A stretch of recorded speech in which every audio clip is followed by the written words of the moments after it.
Speaking of greater access, let's talk about the work that you're doing in the athletic space with your certification and for mental health advocacy.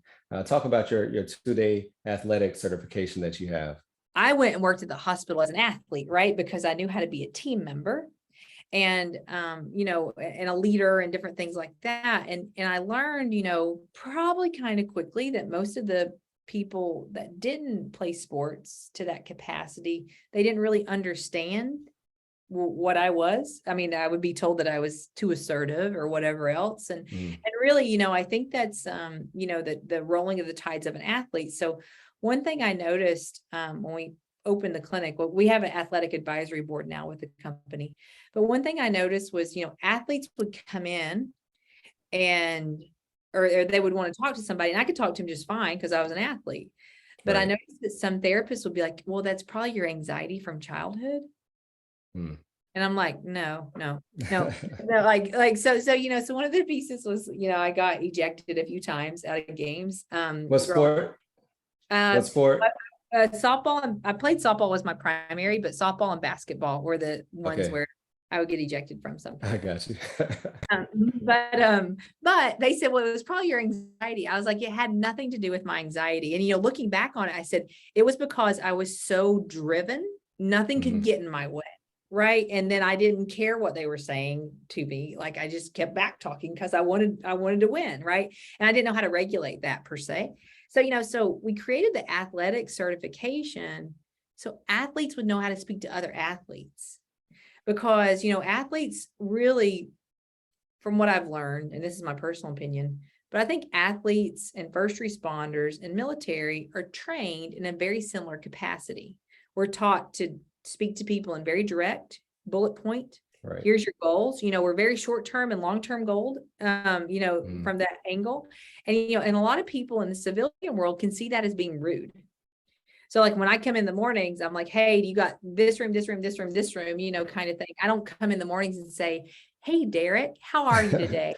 How was your evening? Because we just don't do that. It's not warm and fuzzy, right? Yeah. Exactly. So it's almost like we were being judged inaccurately as athletes. So we created the 2-day certification because, there's a big gap there. I think athletes they're not natural born leaders. They're trained leaders. I agree. And they're trained in their specialty. But when they leave that sport, you can go around and ask so many athletes. You say, what does your CV look like? What does your resume look like? Well, I don't know. I didn't do anything. I just played basketball. No, so therefore they're leaving this like field where they've excelled and they're thinking that they're going out to nothing because they didn't work at McDonald's when they were 16. But, they really need to look at the sport and look at all the skills that they acquired in that sport and transfer that over to the CV. And then that, and they have huge, positive significance to any company.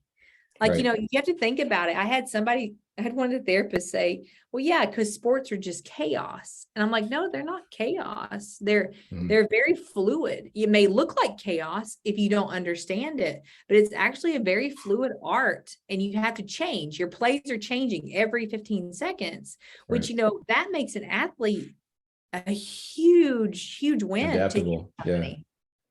And, so we created the athletic certification, not only to highlight that, but then to also, to have that form of communication. So when you have a teammate who comes to you and says, I can't sleep.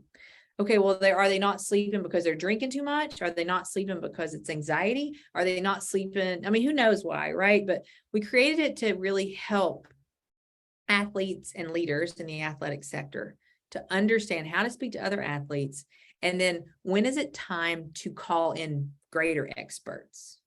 Because I mean, when do you have an athlete who's really struggling? Because I do think athletes were trained to work through injuries, to be sleepless, to push through to where when we really start struggling, that's probably a big red flag because we're high risk anyway, because we've been taught how to push through the trenches.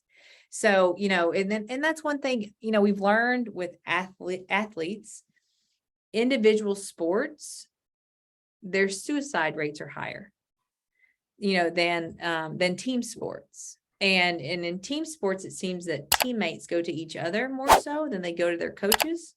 Because, they're afraid of repercussion. I mean, I'm sure, like I remember like tearing my bicep and I was like, I'm fine. My arm's like Yeah, yeah. shaking. I'm holding my bat with my left hand, but I just didn't want to get out of the game. You No can't, signs of weakness. Yeah, no signs of weakness, and somebody's always waiting to take your position. right. So you can't have that until you've cracked. So we created the 2-day certification really just to give some greater insight to everyone, so they don't miss those warning signs, because we've never talked about it. And if people, if they do talk about it in the athletic sector, they're usually not athletes speaking about it.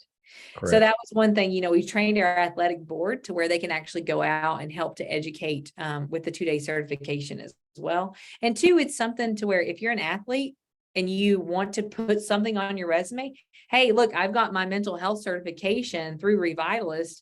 That was where, it's a provider and therapist who helped teach me this. And then, it's really it's a big win. And it's something that the companies should look for, because not only are they going to be a trained leader, but then also they're going to be trained to understand how to speak to people, very constructively.